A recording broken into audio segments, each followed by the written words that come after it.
नमस्कार विद्यार्थी मित्रों, सोनी एजुकेशन के इस डिजिटल प्लेटफॉर्म पर मैं विनोद वशिष्ठ एक बार फिर से आप लोगों का हार्दिक स्वागत और अभिनंदन करता हूं। तो जैसे कि विद्यार्थी मित्रों, पिछली कक्षा में हमने गणित के पाठ्यक्रम के ऊपर चर्चा की, गणित शिक्षण विधियों के। इसके अलावा गणित शिक्षण विधियों में आने वाला पाठ्यक्रम, पाठ्यचर्या, पाठ्यक्रम का स्वरूप, अर्थ, परिभाषाएं देखी। शिक्षा क्या है, शिक्षण का अर्थ क्या है, शिक्षा के प्रकार क्या क्या हैं, शिक्षण चर क्या होते हैं, शिक्षण फॉर्मूला क्या होता है, ये सब चीज़ हमने देखी, परिभाषाएं देखी। आज हम जिस टॉपिक के ऊपर चर्चा करने जा रहे हैं वो टॉपिक है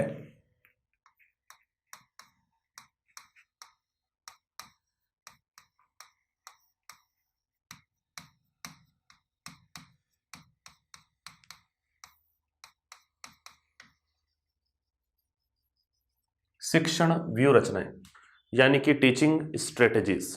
अब टीचिंग स्ट्रेटेजीज जो है वैसे तो 3 प्रकार की मानी जाती है।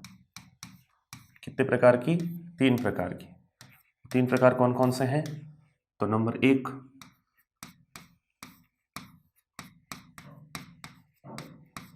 पाठ योजना यानी कि लेसन प्लान।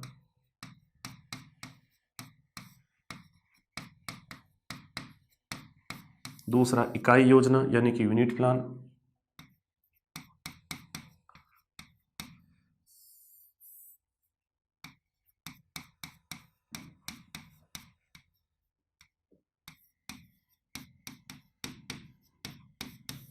और तीसरा वार्षिक योजना यानी कि यूनिट प्लान। ये 3 प्रकार की योजनाएं, शिक्षण व्यू रचनाएं मानी जाती हैं। अब हमारे सिलेबस के अंदर हमें इनमें से 2 व्यू रचना पढ़ने के लिए कहा गया है, एक तो पाठ योजना और एक इकाई योजना। तो इन दोनों को एक एक करके हम पढ़ेंगे कि पाठ योजना क्या होती है, इकाई योजना क्या होती है, वार्षिक योजना क्या होती है। लेकिन वार्षिक योजना के बारे में ज़्यादा चर्चा हम नहीं करेंगे। क्लियर कट बात है। सबसे पहले इनमें से नंबर 1 पर हम लेते हैं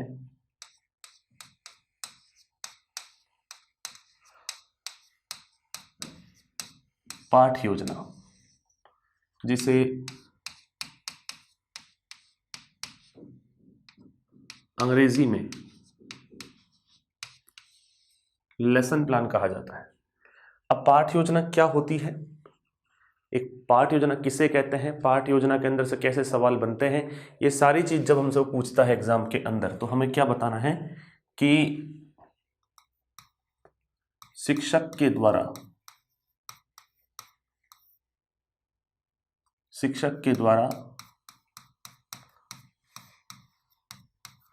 योजनाबद्ध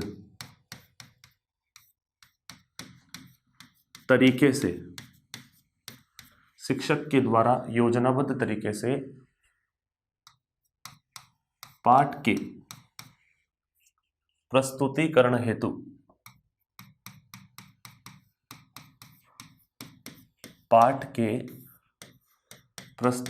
हेतु प्रयुक्त प्रणाली को पाठ योजना की संज्ञा दी जाती है।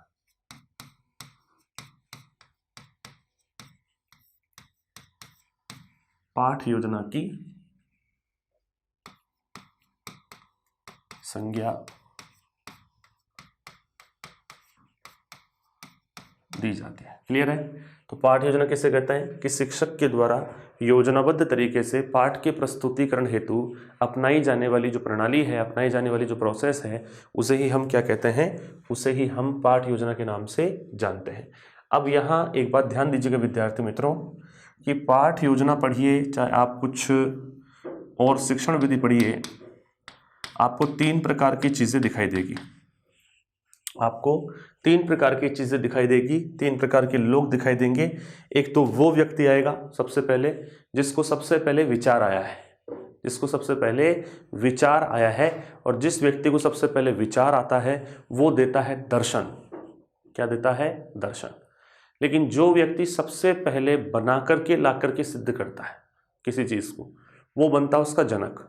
और जो व्यक्ति हाँ में हाँ मिलाकर के काम करता है वो क्या कहलाता है? समर्थक। क्लियर है। तो सबसे पहले विचार यानी कि पाठ योजना के बारे में दर्शन या अवधारणा जिसके द्वारा दी गई थी वो था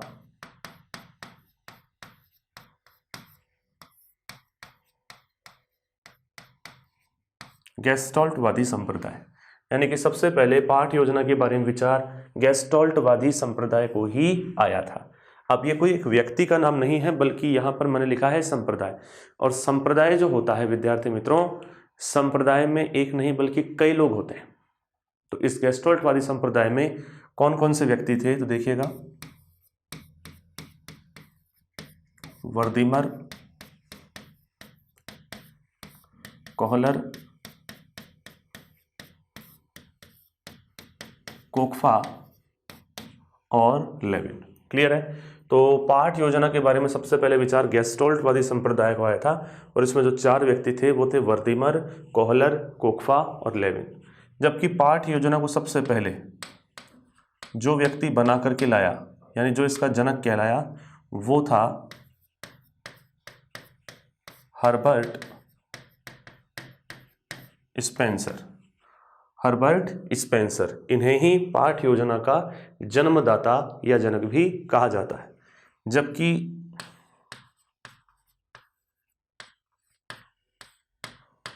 जो पाठ योजना का समर्थक थे वो 2 लोग थे,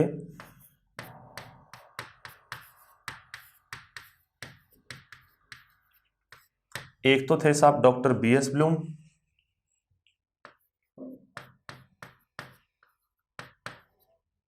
और दूसरे थे मॉरिसन। तो ये बातें ध्यान रखिएगा। सबसे पहली बात आप कि लेसन प्लान क्या है, तो एक शिक्षण व्यू रचना है जिसके माध्यम से पाठ के प्रस्तुतिकरण के लिए प्रणाली प्रयुक्त की जाती है। दूसरा, सबसे पहले विचार गेस्टॉल्टवादियों का आया। 4 लोग हैं, वर्दिमर, कोहलर, कोकफा, लेविन। जनक हर्बर्ट स्पेंसर है, समर्थक डॉक्टर बीएस ब्लूम और मॉरिसन है। फटाफट से इसको क्लियर कीजिए, फिर बढ़ते हैं अगले पेज पर।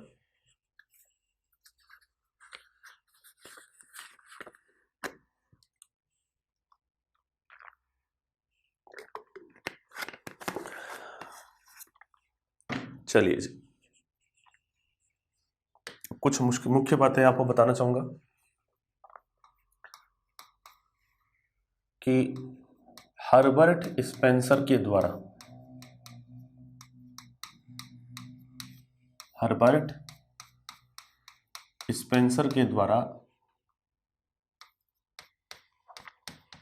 पाठ योजना की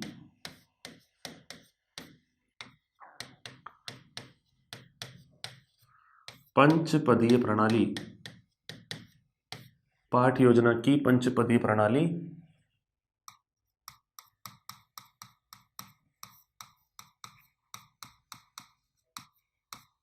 प्रस्तुत की गई थी।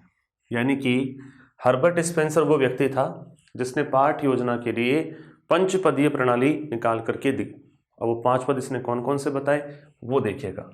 वो जो इन्होंने 5 पद बताए, उन 5 पदों में से सबसे पहला पद है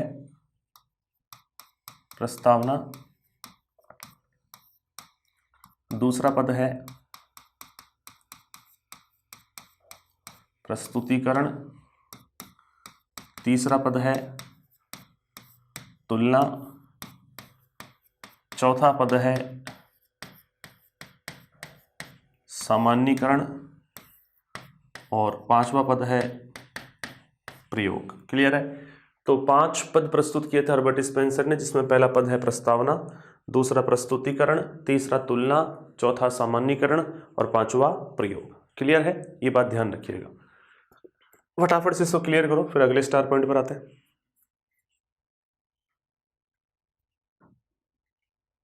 चलिए जी, आप सुने अगला star point. Doctor Benjamin Samuel Bloom के द्वारा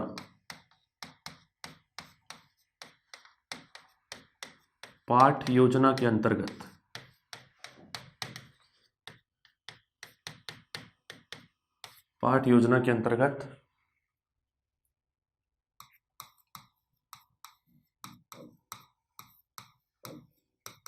शिक्षण उद्देश्य व मूल्यांकन नामक पद को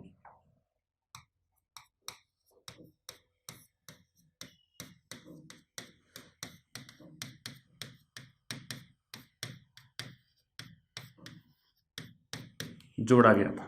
क्लियर है, याद रह जाएगा। डॉक्टर बेंजामिन सैमुअल ब्लूम जो थे, इन्होंने पाठ योजना के अंतर्गत एक तो शिक्षण उद्देश्य और दूसरा मूल्यांकन पद भी जोड़ा था। दूसरी चीज, मॉरिसन के द्वारा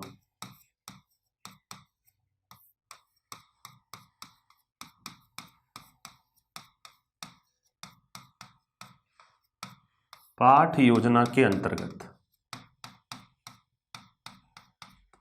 मॉरिसन के द्वारा पाठ योजना के अंतर्गत विधि प्रविधि कॉमा सहायक सामग्री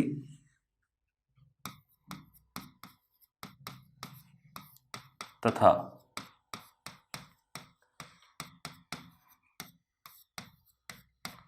गृहकार्य पद को जोड़ा गया था। यानी कि जो अपन पाठ योजना पढ़ते हैं, उस पाठ योजना के अंतर्गत कई चीजें आती हैं।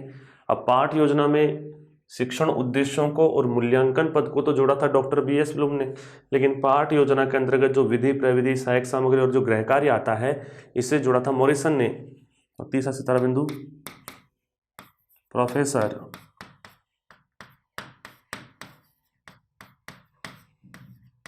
H.C. मॉरिसन को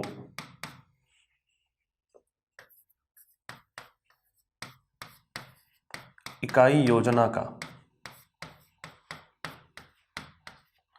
जनक भी कहते हैं। मॉरिसन को इकाई योजना का जनक भी कहते हैं। क्लियर है? तो तीन बातें याद रखिएगा, क्योंकि आगे चल करके ये मॉरिसन ही इकाई योजना का जनक भी बना था। फटाफट से इसको क्लियर कीजिए, फिर बढ़ते हैं अगले पेज पर। चलिए जी, अब सुने। अब हम बात करते हैं प्रारूप यानी कि फॉर्मेट की। तो याद रखिए विद्यार्थी मित्रों, जब हम लेसन प्लान बनाते थे और उसको लेकर के जब हम क्लास में एंटर होते थे पढ़ाने के लिए, तो सबसे पहले हमें बोर्ड के ऊपर जाते ही कुछ चीज़ें लिखना अनिवार्य था। वो चीज़ें क्या थी, आपको लिखते ही स्वयं भी याद आएंगी, और वो ये थी। जाते सबसे पहले आपको एक तरफ तो लिखना पड़ता था दिनांक, एक लिखना पड़ता था कक्षा,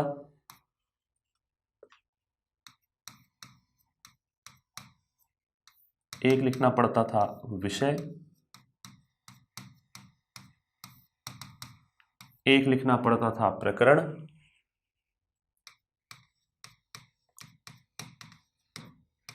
एक लिखना पड़ता था कालांश,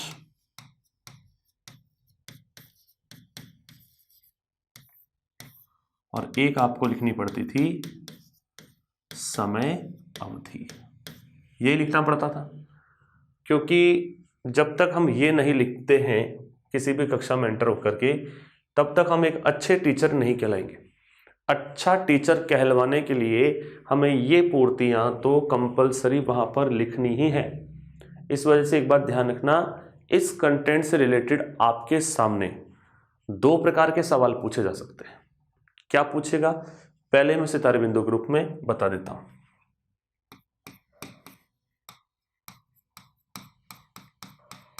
कंफ्यूज मत होना, यहां प्रकरण का मतलब होता है टॉपिक जो आप पढ़ाने वाले हो। उपरोक्त पूर्तियों को आवश्यक पूर्ति या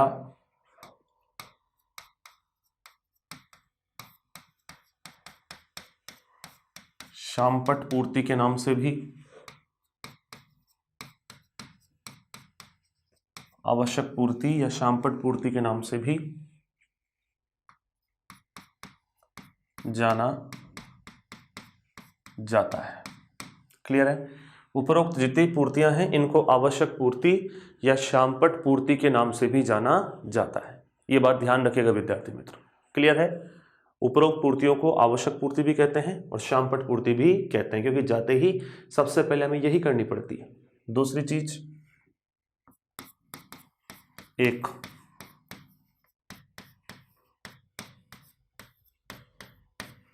आदर्श पाठ योजना की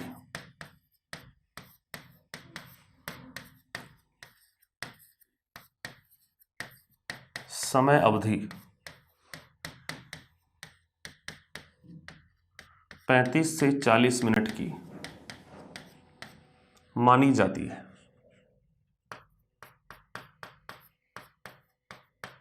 एक आदर्श पाठ योजना की समय अवधि 35 से 40 मिनट की मानी जाती है। क्लियर है? यानी कि ये कंसेप्ट आपसे 2 सवाल पूछता है। पहला प्रश्न, किस पूर्ति को आवश्यक पूर्ति नहीं कहा जाता? 4 ऑप्शन देगा, विषय, प्रकरण, कालांश, मूल्यांकन। सही उत्तर हो जाएगा मूल्यांकन, क्योंकि मूल्यांकन मैंने यहाँ कहीं पर भी नहीं लिखा है। दूसरा प्रश्न पूछेगा कि आदर्श पाठ योजना की समय अवधि कितनी मानी गई है? 4 ऑप्शन होंगे, मिनिमम वाले को ही सही उत्तर माना जाएगा। सही उत्तर जाएगा 35 मिनट। क्लियर है? और 35 नहीं हो तो फिर 40 इसका सही उत्तर होगा। फटाफट से इसको क्लियर कीजिए, फिर बढ़ते हैं अगले पेज पर।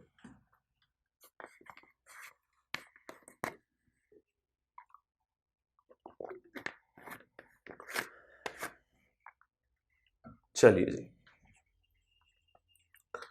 ये करने के बाद विद्यार्थी मित्रों एक सारणी आया करती थी, अगर आपको याद हो, कुछ इस प्रकार से।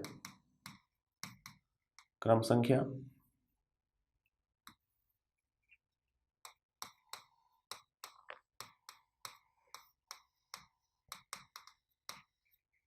शिक्षण उद्देश्य,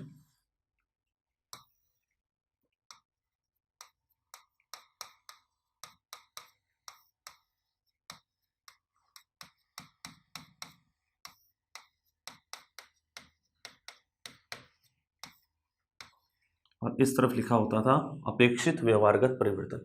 कुछ इस प्रकार की सारणी हमें लिखी हुई बनी हुई दिखाई देती थी। जैसे कि मान लो सबसे पहले नंबर पर लिया हमने ज्ञान,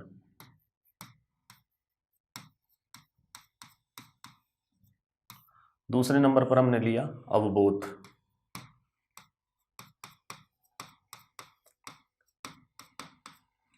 तीसरे नंबर पर हमने लिया ज्ञानोपयोग,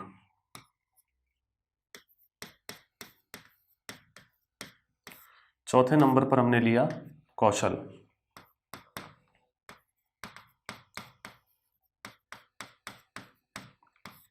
पांचवें नंबर पर हमने लिया अभिरुचि,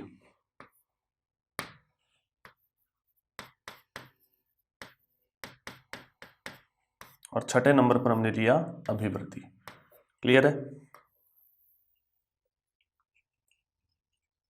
तो ध्यान रखिए इन बातों को। कुछ इस प्रकार की सारणी हमारे सामने आती थी, ज्ञान, अवबोध, ज्ञानोपयोग, कौशल, अभिरुचि और अभिवृत्ति। ये इस प्रकार की सारणी हमारे सामने हमको दिखाई देती थी। पर अब मैं यहाँ पर आपको ये एक्सप्लेन करने के लिए नहीं आया हूँ कि ज्ञान के सामने हम लिखते थे कि प्रत्यय स्मरण और प्रत्याभिज्ञान कर सकेगा। अवबोध के सामने आप लिखते थे कि तुलना, अंतर, वर्गीकरण कर सकेगा। ज्ञानोपयोग में आप लिखते थे कि प्राप्त ज्ञान का उपयोग दैनिक जीवन में कर लेगा। कौशल में करते थे कि आप सुंदर चित्र, चार्ट, मॉडल बना लेगा। अभिरुचि में जिज्ञासु होने का प्रश्न पूछेगा, और अभिवृत्ति में सकारात्मक या नकारात्मक दृष्टिकोण का विकास होगा। यहाँ पर यह बताने के लिए नहीं आया हूँ मैं, फिलहाल मैं आपको सिर्फ बताना चाहता हूँ कि इन उपरोक्त पूर्तियों को यहाँ पर बता देता हूँ स्टार बना के, उपरोक्त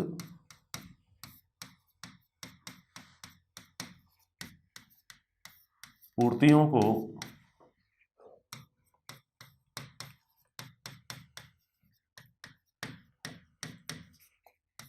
पाठ्याभिसूचन के नाम से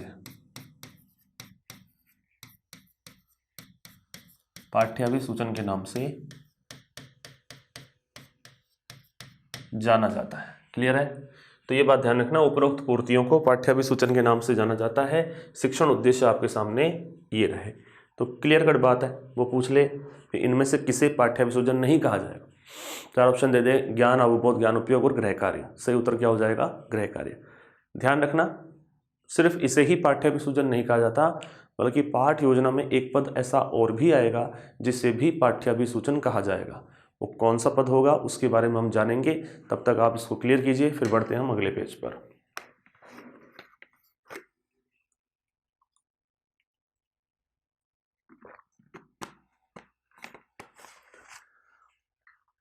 चलिए जी, इसके बाद में विद्यार्थी मित्रों वो लिखता था विधि प्रविधि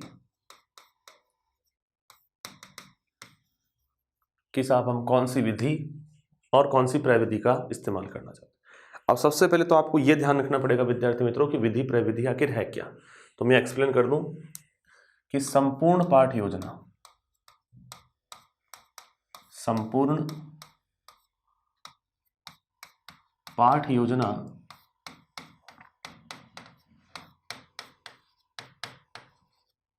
जिस विधि पर आधारित होती है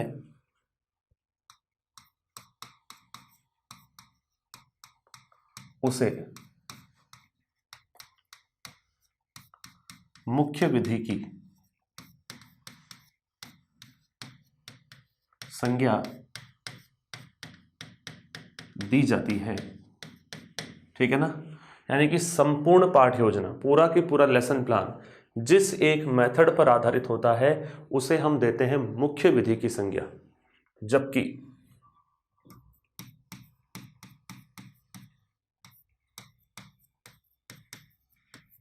सहायक के रूप में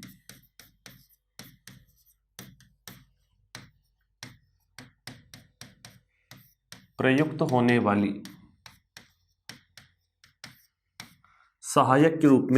होने वाली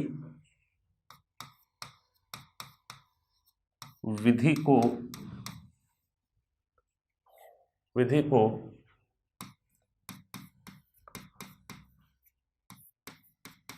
प्रविधि की संज्ञा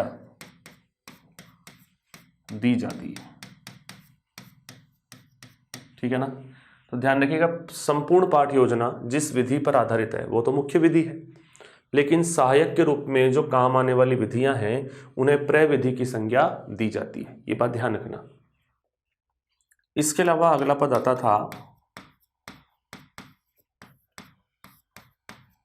सहायक सामग्री। अब सहायक सामग्री क्या है तो ध्यान रखिएगा, शिक्षण को रोचक बनाने के लिए जिन सामग्रियों का प्रयोग किया जाता है, शिक्षण को रोचक बनाने के लिए जिन सामग्रियों का प्रयोग किया जाता है उसे सहायक सामग्री की संज्ञा दी जाती है। लिख देता हूं, शिक्षण को रोचक बनाने हेतु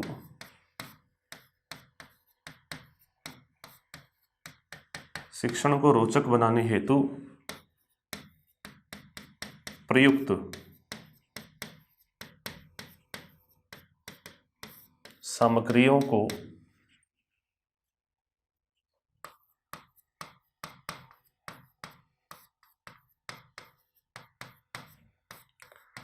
सहायक सामग्री की संज्ञा दी जाती है। क्लियर है। शिक्षण को रोचक बनाने के लिए जो प्रयुक्त सामग्रियां होती है उसे सहायक सामग्री की संज्ञा दी जाती है। और आप तो जानते ही हो कई सहायक सामग्री का आपने इस्तेमाल कर रखा है, जैसे कि एग्जाम्पल चार्ट, मॉडल, लपेट फलक, डस्टर, संकेतक इत्यादि। क्लियर है। शिक्षण को रोचक बनाने के लिए प्रयुक्त सामग्रियां सहायक सामग्रियां हैं, जैसे चार्ट, मॉडल, लपेट फलक, डस्टर, संकेतक इत्यादि। इनका इस्तेमाल हम करते हैं ड्यूरिंग टीचिंग, यानी कि शिक्षण के दौरान। ये बात आपको ध्यान रखनी पड़ेगी। क्लियर है। फटाफट से इस कंसेप्ट को क्लियर कीजिए। और वैसे भी आगे जाके आपको पता चलेगा कि शिक्षण सहायक सामग्रियों को हम दो भागों में बांट सकते हैं, परंपरागत ट्रेडिशनल और एक आधुनिक। परंपरागत तरीकों में देखा जाए तो तीन प्रकार की आएंगी, श्रव्य, दृश्य और श्रव्य दृश्य। एक जो सिर्फ सुनाई देती है, एक जो सिर्फ दिखाई देती है और एक जो सुनाई और दिखाई दोनों देती है। और प्रौद्योगिकी के आधार पर हम देखेंगे दो प्रकार की, एक तो प्रक्षेपित और दूसरी अप्रक्षेपित। लेकिन वो बात की बात है, फटाफट से इसको क्लियर कीजिए, फिर बढ़ते हैं अगले पेज पर।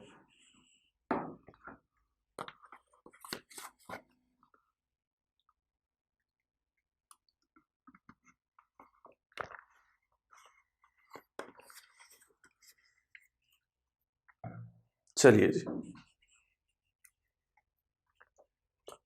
इसके बाद में आता है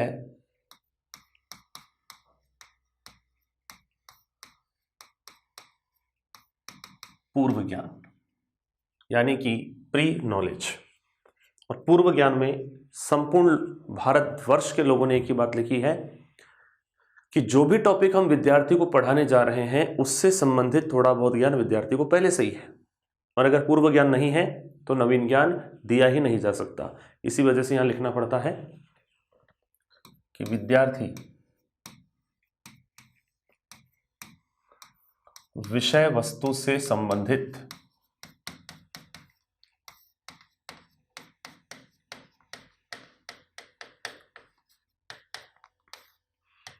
पूर्व ज्ञान रखता है। मतलब जो भी टॉपिक आप पढ़ाने जा रहे हो उससे संबंधित थोड़ा बहुत पता उसको पहले से होना चाहिए। अगर आप उसको कस्तूरबा गांधी जी के बारे में पढ़ा रहे हैं तो उसको कम से कम ये तो पता होना ही चाहिए कि उनका गांधी जी के साथ प्रत्यक्ष संबंध है, उनकी पत्नी वो थी, ध्यान रहे। लेकिन इसके तुरंत बाद एग्जाम की दृष्टि से जो सबसे इंपॉर्टेंट फेस पूछा जाता है वो है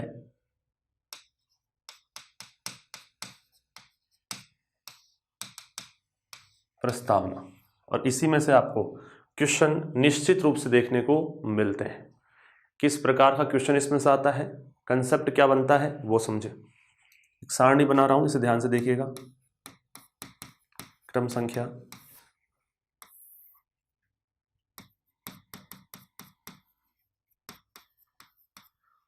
छात्राध्यापक क्रिया,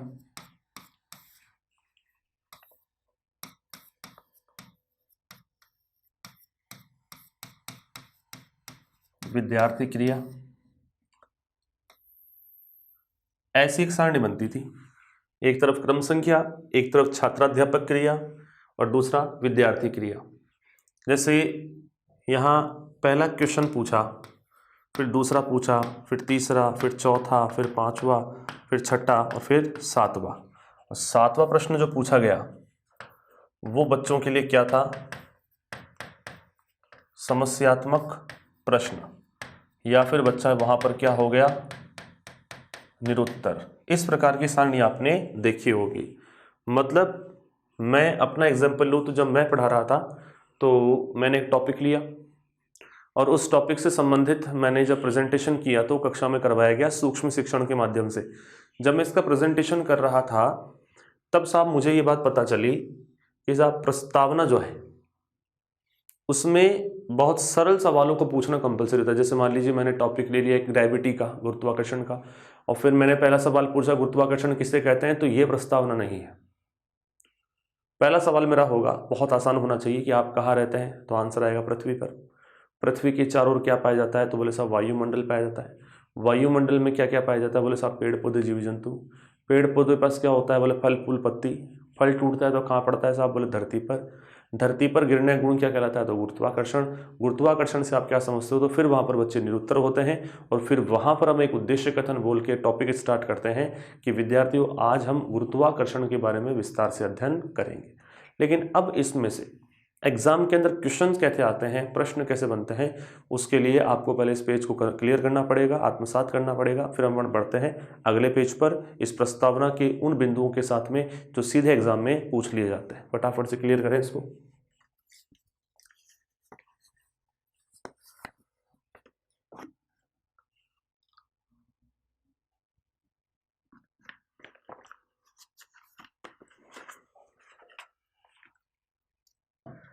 चलिए जी,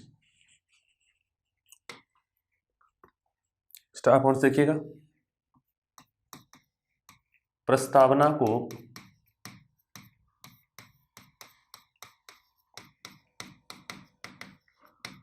पाठो स्थापना या विन्यास के नाम से भी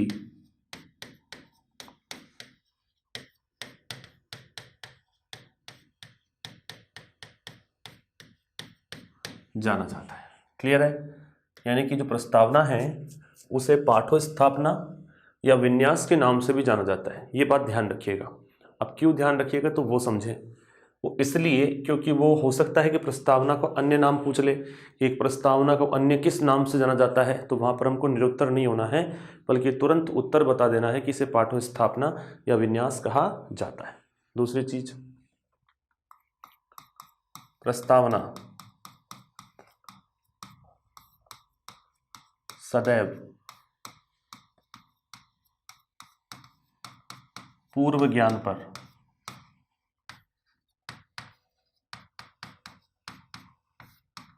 आधारित होती है। प्रस्तावना कैसी होती है? हमेशा पूर्व ज्ञान पर आधारित होती है। वो तो होगी ही, क्योंकि इसमें जो भी क्वेश्चन पूछे जाते हैं वो सारे के सारे बच्चे को पहले से पता होते हैं, क्योंकि वो उनको जानता है, पूर्व ज्ञान से जुड़ी हुई है। इसके अलावा प्रस्तावना सदैव सरल से कठिन की ओर चलती है। यानी कि ये हमेशा सरल से कठिन की ओर चलती है। पहला सवाल हमेशा सरल होगा, दूसरा उससे कठिन, तीसरा उससे कठिन, चौथा उससे कठिन, और सातवां इतना कठिन कि बच्चे निरुत्तर हो जाएंगे, समस्यात्मक प्रश्न उनके लिए बन जाएगा। इसके अलावा प्रस्तावना सदैव ज्ञात से अज्ञात के सूत्र का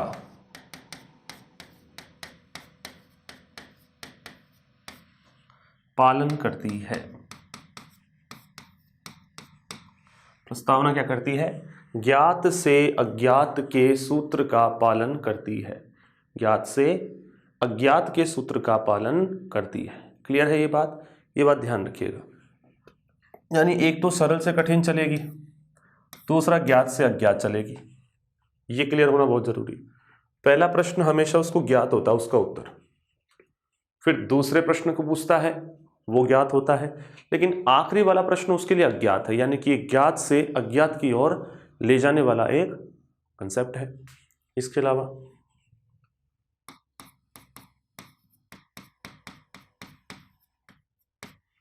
प्रस्तावना के अंतर्गत 5 से 7 प्रश्नों को सम्मिलित किया जाता है। यानी कि जो एक आदर्श प्रस्तावना होगी उसमें प्रश्नों की संख्या 5 से 7 रखी जाएगी। इसके अलावा एक आदर्श प्रस्तावना हेतु 5 से 7 मिनट का समय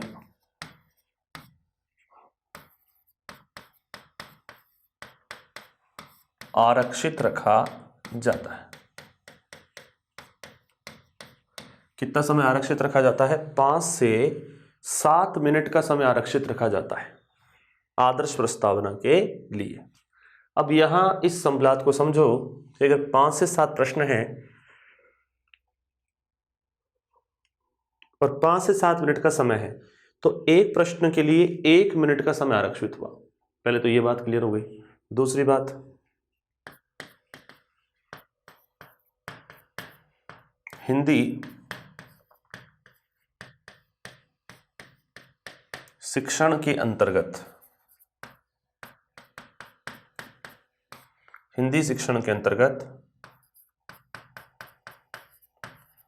प्रस्तावना का माध्यम हिंदी शिक्षण के अंतर्गत प्रस्तावना का माध्यम कहानी, कविता या निबंध होने पर। भाई हिंदी शिक्षण में क्या करते हैं, कई बार प्रस्तावना जो होती है उसका माध्यम अपन कहानी, कविता या निबंध चुन लेते हैं। कहानी, कविता या निबंध होने पर प्रस्तावना प्रश्नों की संख्या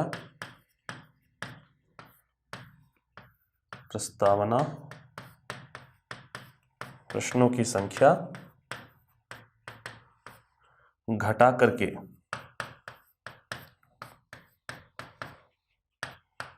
1 से 3 कर दी जाती है। क्लियर है? तो ध्यान रखिएगा, कुछ बातें मैंने यहाँ बोर्ड भर दी है आपके सामने, इनको समझे कि सबसे पहली बात तो इसमें मैंने बताई कि साहब प्रस्तावना को पाठ्य स्थापना या विन्यास के नाम से भी जाना जाता है।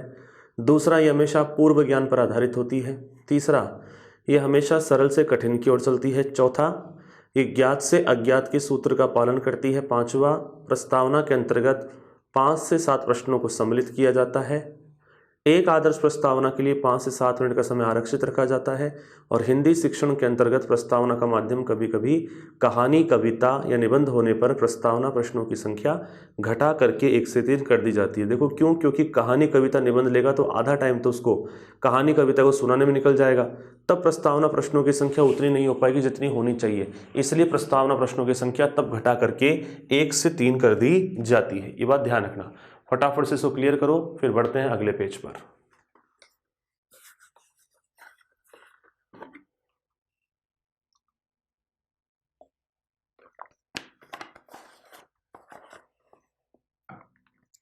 चलिए जी, अब बात प्रस्तावना के बाद में जिस कंसेप्ट की आती है वो आता है साहब आपके उद्देश्य कथन। अब उद्देश्य कथन क्या है तो ध्यान रखिएगा विद्यार्थी मित्रों। जैसे टॉपिक प्रस्तावना का अपन आता है कि साहब गुरुत्वाकर्षण किसे कहते हैं, बच्चे उलझ गए, तब हम उद्देश्य कथन क्या बोलते हैं? विद्यार्थियों, आज हम गुरुत्वाकर्षण के बारे में विस्तार से अध्ययन करेंगे। गुरुत्वाकर्षण के बारे में विस्तार से अध्ययन करेंगे। इसका मतलब ये हुआ कि उद्देश्य कथन से ही ये डिसाइड होता है कि हम कौन सा टॉपिक पढ़ने वाले हैं।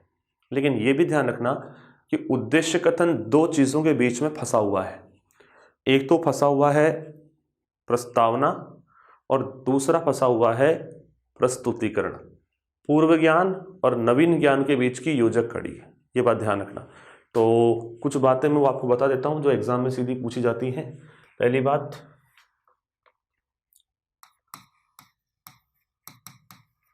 उद्देश्य कथन को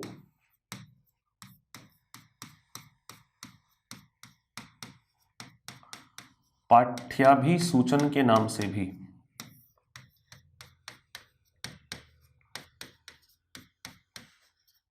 उद्देश्य कथन को पाठ्याभिसूचन के नाम से भी जाना जाता है। पहली बात तो ये क्लियर कर लेना कि पाठ्याभिसूचन इसको भी कहा। अगर इसको भी कहा तो इससे पहले किसको कहा? इससे पहले हमने किसको कहा था? शिक्षण उद्देश्य और अपेक्षित व्यवहारगत परिवर्तन को। क्लियर है ना? ये हमने उसको पहले भी कहा था, ये बात मैंने आपको समझाई।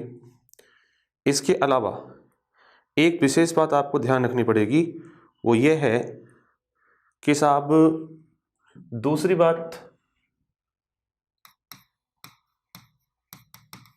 उद्देश्य कथन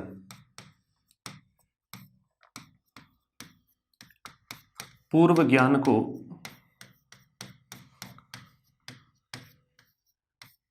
नवीन ज्ञान के साथ जोड़ता है। उद्देश्य कथन पूर्व ज्ञान को नवीन ज्ञान के साथ जोड़ता है, यानी कि ये जो उद्देश्य कथन है ये प्रस्तावना को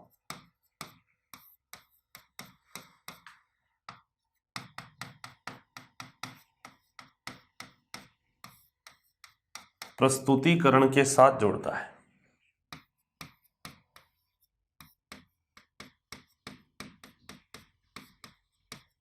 प्रस्तावना को प्रस्तुतिकरण के साथ में जोड़ता है। लेकिन एक बात और भी ध्यान रखना विद्यार्थी मित्रों, जब तक उद्देश्य कथन नहीं बोला जाएगा, जब तक उद्देश्य कथन नहीं बोला जाएगा तब तक हम प्रकरण को प्रदर्शित नहीं करते। यानी जो आवश्यक पूर्तियां करते थे हम ऊपर बोर्ड पर जाते ही, उसमें प्रकरण को खाली छोड़ा जाता है। प्रकरण वाली जो जगह होती है वो खाली छोड़ी जाती है और वो तब पूरी की जाती है, तब बच्चों को बताया जाता है कि हम क्या पढ़ रहे हैं, जब हम एक बार उद्देश्य कथन को बोल लेते हैं। क्लियर है? तो ध्यान रखिएगा।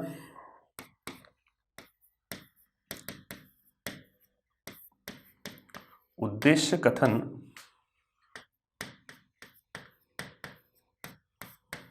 बोलने के पश्चात ही प्रकरण को कक्षा में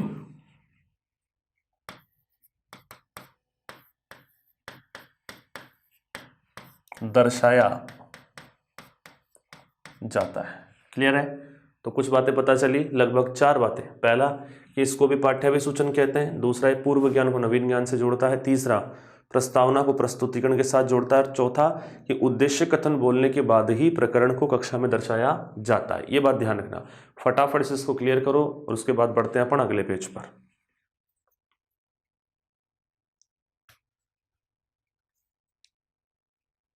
चलिए जी,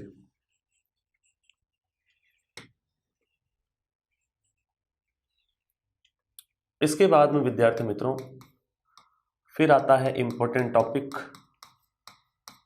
इंपॉर्टेंट कंसेप्ट लेसन प्लान का, जिसको हम क्या कहते हैं, प्रस्तुतिकरण, प्रेजेंटेशन।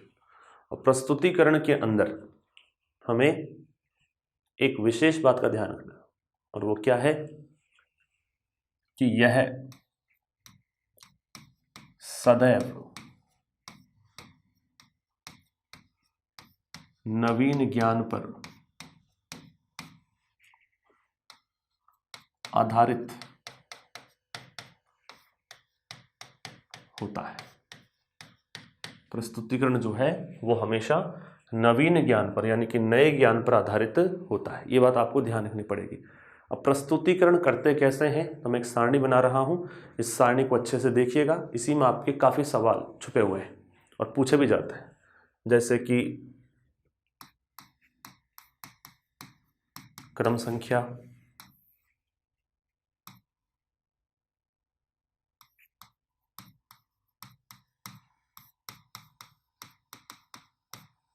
शिक्षण बिंदु,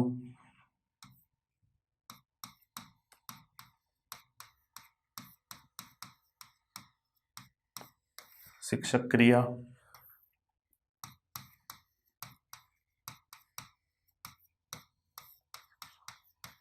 शिक्षार्थी क्रिया,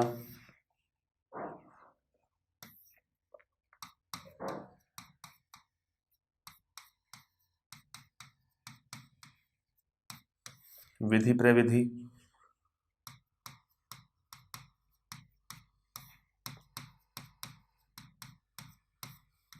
सहायक सामग्री,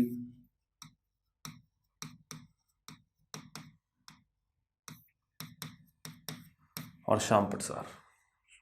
ध्यान से देखिएगा इस चीज को।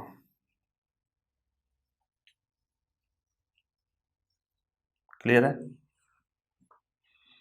क्रम संख्या, शिक्षण बिंदु, शिक्षक क्रिया, शिक्षार्थी क्रिया, विधि प्रविधि, सहायक सामग्री और शाम प्रसार। कुछ इस प्रकार से पाठ योजना का प्रस्तुतिकरण दिखाई देता है। अब इस सारणी को एक बार ढंग से समझ लीजिए, देख लीजिए, और फिर इसके बाद में मैं आपको इसके कंसेप्ट इसी के अंदर क्लियर कर रहा हूं। एक बार इस सारणी को अच्छे से देख लीजिए।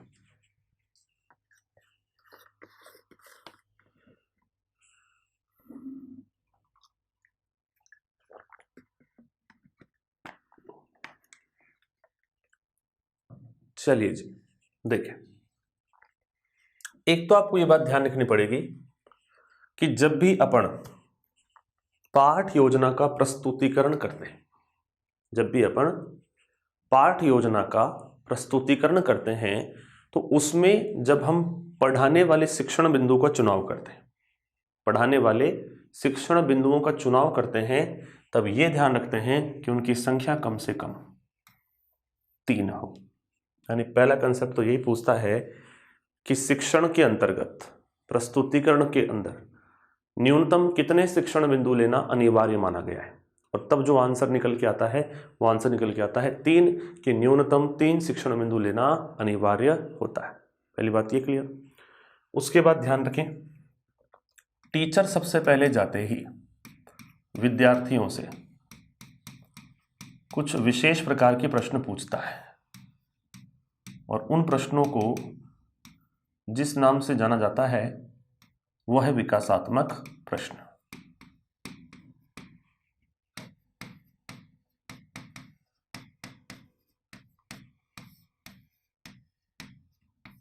अब जरा इस चीज को गौर से देखिए, टीचर सबसे पहले जाते ही विकासात्मक प्रश्न पूछ रहा है, और यहां एक प्रश्न ऐसा भी आया जहां पर जाकर के हमने लिखा समस्यात्मक प्रश्न। लगभग ऐसा ही कुछ फॉर्मेट हमको प्रस्तावना में भी देखने को मिला था।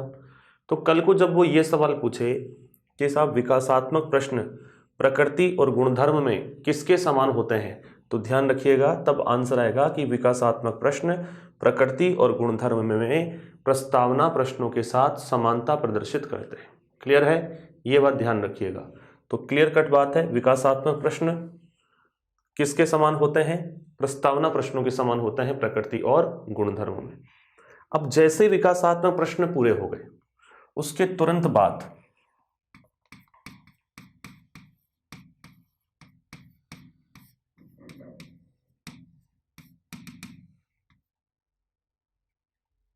शिक्षक अपना क्या बोलता है, कथन।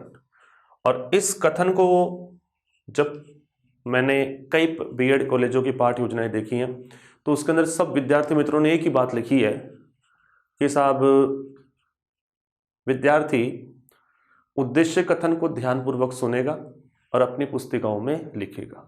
यही देखने को मिला है ज्यादातर। अब शिक्षक कथन पूरा हो जाने के बाद में कुछ प्रश्न और पूछे जाते हैं जिन्हें बोध प्रश्न कहा जाता है। क्लियर है, यह बात ध्यान रखनी पड़ेगी। न्यूनतम 3 शिक्षण बिंदु लेने पड़ते हैं। टीचर सबसे पहले जाते विकासात्मक प्रश्न पूछता है, फिर शिक्षक अपना कथन बोलता है, उसके बाद शिक्षण बिंदु से संबंधित कितना ज्ञान बच्चे ने ग्रहण किया है यह पता लगाने के लिए कुछ अतिरिक्त प्रश्न पूछे जाते हैं जिन्हें बोध प्रश्नों की संज्ञा दी जाती है। विधि प्रविधि मैंने आपको समझाई दी अभी कि संपूर्ण पाठ योजना जिस मुख्य विधि पर आधारित है वो तो विधि है, और सहायक के रूप में काम आने वाली विधियों को प्रविधि की संज्ञा दी जाती है।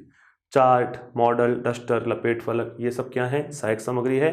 और शामपट सार क्यों, ताकि कुछ कठिन बिंदु हों, कुछ कठिन शब्द हों तो उनको दर्शाने के लिए एक मिनिएचर का इस्तेमाल करते हैं जिसको शामपट सार के नाम से जाना जाता है। इसको फटाफट से एक बार क्लियर कीजिए, फिर मैं कुछ सितारे बिंदुओं को लेकर के आपको दिखाता हूं। चलिए जी, अब कुछ सितारे बिंदु हैं। वो सितारे बिंदु क्या है तो समझे कि साहब पाठ योजना के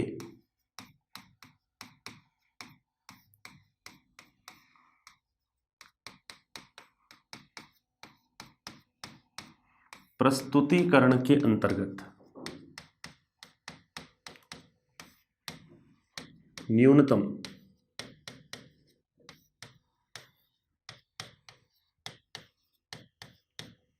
3 शिक्षण बिंदु लेना